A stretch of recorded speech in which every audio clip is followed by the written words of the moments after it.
আওয়ামী লীগ সরকারের পতনের পর স্থানীয় প্রভাবশালীদের তোপের মুখে পাবনায় কোটি টাকা ব্যয়ে নির্মিত আশ্রয়ণ প্রকল্পের ঘর ছাড়তে অনেকেই বাধ্য হচ্ছেন বলে অভিযোগ উঠেছে।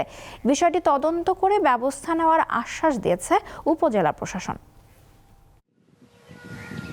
জীবনের টানাপোড়েনে ভূমি ও গৃহহীন হয়ে একটু ঠাঁই খুঁজে পেয়েছিলেন এই আশ্রয়ণ প্রকল্পে। তবে স্থানীয় প্রভাবশালী আর বখাটেদের উৎপাতে ঘর ছাড়তে বাধ্য হয়েছেন তিনি। আমার ধরেন এই গলায় গামছা এরম ছেলে টান দিয়ে তুললেই এরম লাফা উঠি পারি হেলে যে আমার গলার পার এইসব হয়েছি, এসব কিলে ধন খামসা। আমরা কোনো লোকের সাথে ঝরগা ফাঁসা তো করিনি, কিছুই করিনি।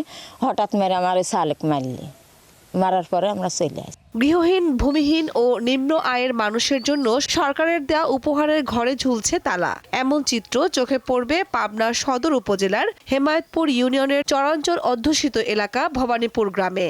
সেখানে ১১০টি ঘরের বেশিরভাগ বাসিন্দাই চলে গেছেন। স্থানীয় লোকের বেশি গাইজোর বেশি, অনেক দূরেতে যারা আসে তারা এখানে থাকতে পারে না। আর আমি বৃদ্ধ মানুষ আইছি, আমিও মনে করি শান্তি থাকতে পারতেছি না। শোনা মানে প্রশাসন দেখা উচিত, এটা আমি চাই। বেটা প্রভাবশালীরা ঘরের আঙিনায় তৈরি করেছেন কলাবাগান। গুটি কয়েক পরিবার এখনো বাস করলেও আশপাশের স্কুল ও মসজিদ না থাকায় বিপাকে পড়েছেন তারা। বালি ফুটিশ্বরের পারে এখন রিক্সা চালাই কি পাবনা শহরে যায় না, তাতেই তো মানুষ শহরে চলে যাচ্ছে, তালা দিয়ে ঘর তালা দিয়ে চলে যাচ্ছে। কোন মানে আমি আজ 2 বছর আসছি মেলায় লোক ধরেছিলাম, এখন বর্তমান কেউ নেই। এখন 20টা ঘর আছে, আমরা তাই থাকি। এখন হেনে কোনো স্কুল নেই, কোনো মাদ্রাসা নেই, কোনো কর্মসূচি নেই। বিষয়টি খতিয়ে দেখার কথা জানিয়েছেন উপজেলা নির্বাহী কর্মকর্তা।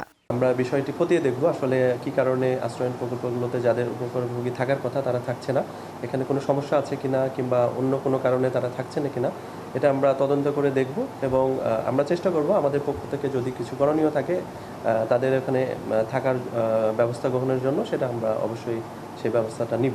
সমস্যার সমাধানে দ্রুত ব্যবস্থা নেবে প্রশাসন, এমনটাই প্রত্যাশা ভুক্তভোগীদের। কামরুন নাহার, দীপ্ত, বার্তা কক্ষ।